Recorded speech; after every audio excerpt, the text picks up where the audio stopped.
Il n'a jamais le temps pour toi. À chaque fois, c'est la même réplique, c'est la même rengaine, c'est la même chose. Il n'a pas le temps. Elle n'a pas le temps. Comment se comporter devant quelqu'un qui n'a pas le temps?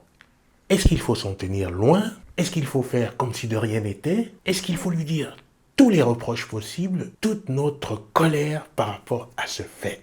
En regardant de bout en bout cette vidéo, je vais te donner une ligne à suivre qui va réellement te soulager et que tu vas adorer. Reste bien jusqu'à la fin de la vidéo.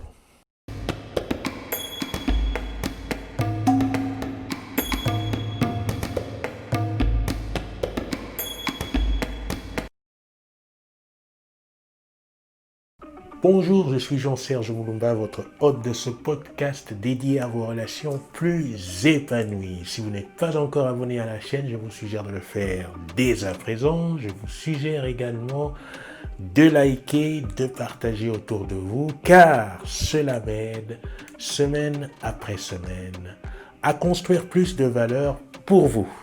Je connais une personne en particulier qui me dit tout le temps « Je n'ai pas le temps, Serge ». Serge, je n'ai pas le temps. Je n'ai même pas le temps d'emmener mon enfant pour telle activité. Je n'ai pas le temps pour aller voir telle personne. Je n'ai pas le temps pour réaliser tel projet. Je n'ai pas le temps, je n'ai pas le temps. C'est devenu quelque part sa phrase fétiche. À chaque fois que je lui propose un projet ou quelque chose, la première réplique sera d'abord « Je n'ai pas le temps ».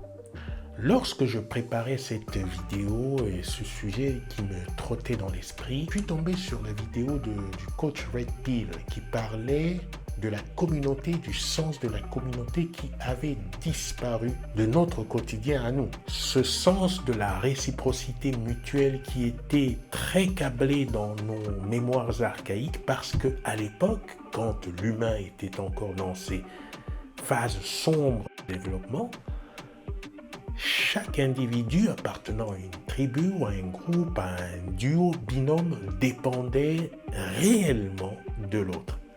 Et aujourd'hui, pour aller et venir, pour faire des choses dans le quotidien, nous ne dépendons pas systématiquement de quelqu'un, sauf si nous sommes un enfant ou si nous connaissons des circonstances très particulières. En général, on peut se débrouiller tout seul à obtenir ces choses que sont l'alimentaire, l'habillement et le logis, ce qui n'était pas le cas par le passé où nous dépendions réellement les uns des autres. Et pour cette raison, le lien était extrêmement fort. Le coach faisait comprendre que c'est le genre de lien que l'on peut encore connaître aujourd'hui quand on démarre par exemple une start-up quelque part et qu'on est dans l'anonymat complet, qu'il n'y a personne en soutien et qu'on est obligé à 2 ou à 3 de se tenir proprement les uns les autres pour pouvoir avancer jusqu'à trouver la lumière. Après, tout est différent une fois que le succès est là. Cette interdépendance s'amenuise. Pourquoi est-ce que je dis cela? Eh bien, je le dis parce que quand quelqu'un dit tout simplement qu'il n'a pas le temps, que ce soit pour une activité ou pour vous, c'est qu'il annonce de façon ferme que vous n'êtes pas une priorité, qu'il n'y a pas un lien qui permette que son temps soit consacré pour vous. Vous connaissez peut-être cette sensation qui est assez gênante, même désagréable, de prendre du temps soi-même pour accompagner quelqu'un à résoudre un problème, apporter simplement une aide de présence, une écoute, des conseils, etc. Puis lorsque vous avez besoin de cette personne à un moment donné, et cette personne répond par l'absence, et elle vous dit « je n'ai pas le temps ». En dehors de cet aspect archaïque qui est expliqué par le coach Red Pill, quelles sont les raisons qui peuvent expliquer que quelqu'un vous annonce « je n'ai pas le temps, je n'ai pas le temps, je n'ai pas le temps ». Pour répondre à cette question, voyons un petit peu comment est-ce que nous nous organisons nous, individuellement par rapport à nos besoins, nos désirs et nos tâches dans le quotidien. Nous allons systématiquement créer du temps pour ce qui nous est prioritaire, qui nous tient à cœur, nos désirs, les choses à faire, qui nous remplissent, qui nous accomplissent, qui emmène de la satisfaction, de l'épanouissement, de l'avancement, qui emmène aussi de la détente, de la relaxation, qui emmène des moments de joie. Pour chacun d'entre nous, les choses s'organisent à peu près de cette façon-là. Aujourd'hui, une personne qui n'a pas le temps, c'est une personne pour laquelle tu n'es pas prioritaire. Pour quelle raison ne serais-tu pas prioritaire? Pour deux raisons.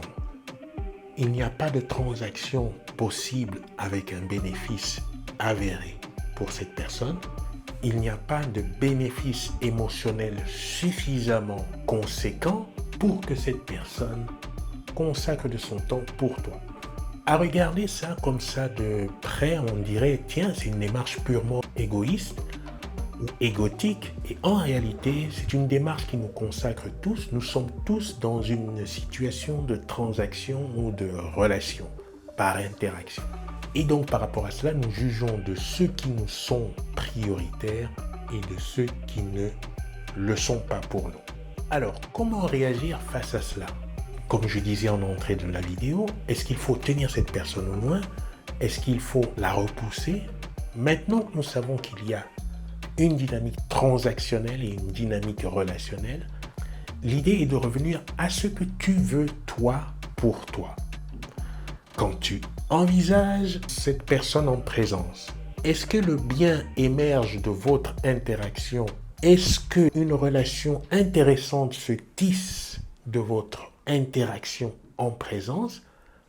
Voilà les questions que tu peux te poser pour décider de l'attitude à avoir. Tout ceci peut se faire maintenant sans entrer dans la frustration, la colère et la déception, simplement en réorganisant ces concepts et en comprenant que dans l'histoire, finalement, c'est un jeu de priorités. C'est simplement que chacun établit ses priorités comme il les perçoit.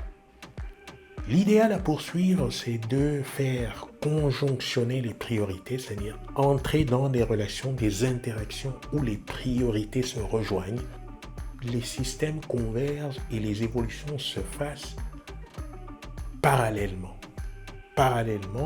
et ensemble. Éviter le plus possible ces endroits où les priorités n'arrivent pas à retrouver une plateforme unique, aller systématiquement vers les interactions où les priorités se rejoignent, communient, se mutualisent, progressent et s'influencent mutuellement positivement vers le progrès. Voilà, je te souhaite de bonnes interactions et je te dis à la prochaine vidéo.